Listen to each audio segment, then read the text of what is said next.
tu as écouté dimanche Bruno Le Maire qui a parlé d'une potentielle diminution des aides sociales d'ici 2019. Et oui, j'ai avalé même mon café de travers en l'écoutant.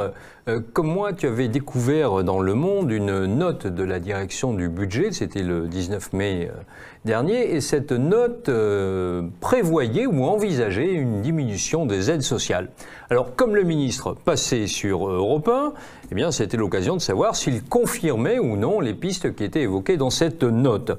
Alors, les aides sociales, c'est quoi ? Eh bien, c'est l'allocation adulte handicapé, c'est le RSA, c'est l'ASS, c'est le minimum vieillesse. Bref, il y a toute une panoplie que vous voyez en ce moment à l'écran. Et donc, naturellement, Bruno Le Maire est venu tester un certain nombre d'éléments de langage et puis surtout, c'était un ballon d'essai. C'est-à-dire, il voit jusqu'où il peut aller. C'est le but de ce genre d'émission. On lâche des infos, on voit comment ça réagit en face et ensuite, eh bien, on ajuste. Si ça ne réagit pas trop, eh bien, on voit jusqu'où on peut pousser son avantage. Alors, qu'est-ce qu'il a déclaré, Bruno Le Maire, au grand rendez-vous Les Échos Europe 1 CNews? Eh bien, il a déclaré « Nous voulons lutter contre les inégalités. Nous estimons que la manière de lutter contre les inégalités depuis 20 ans n'est pas la bonne.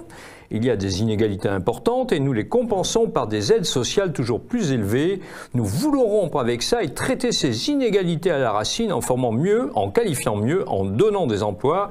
C'est ce que nous avons commencé à en faire. Ça nous autorise ensuite à réduire le montant des aides sociales qui sont distribuées pour compenser ces inégalités. » Alors tu me pardonneras la citation qui est un peu longue, mais elle est importante parce que je voudrais avec vous décortiquer un peu ce qui m'apparaît une argumentation de pure mauvaise foi. Alors d'abord, ce procédé rhétorique insupportable qui consiste à prendre les arguments de l'adversaire pour son propre compte. Nous voulons lutter contre les inégalités. Si le gouvernement Édouard Philippe voulait lutter contre les inégalités, on s'en serait aperçu depuis longtemps. Or, malheureusement, c'est plutôt l'inverse si l'on regarde une étude publiée en janvier par l'Observatoire français des conjonctures économiques, l'OFCE, qui nous dit ceci, que les 5% des Français les plus aisés vont connaître en 2018, grâce aux mesures prises par le gouvernement Édouard Philippe depuis l'élection d'Emmanuel Macron, une hausse de 1,6% de leur niveau de vie en 2018, soit 1 730 € par ménage. Et pour les 280 000 ménages les plus riches de France, je parie que tu es très inquiète pour eux, eh bien, ils capteront 2,7 milliards de mesures socio-fiscales grâce aux différentes mesures qui ont été prises jusqu'à présent sur l'impôt sur la fortune ou sur la taxation des actions et des obligations. Bref, on le voit, la réduction des inégalités, c'est absolument pas le cas en l'occurrence. Alors, deuxième abus de langage, moi je dirais presque escroquerie intellectuelle dans cette argumentation, c'est est-ce que ça va mieux? Bruno Le Maire nous dit, bah écoutez, ça va mieux, la situation économique s'arrange, s'améliore, donc on peut raisonnablement envisager de diminuer les aides sociales. Alors on va regarder si ça va mieux. Effectivement, il semblerait. 57 900 emplois salariés ont été créés en France au premier trimestre 2018 selon l'INSEE.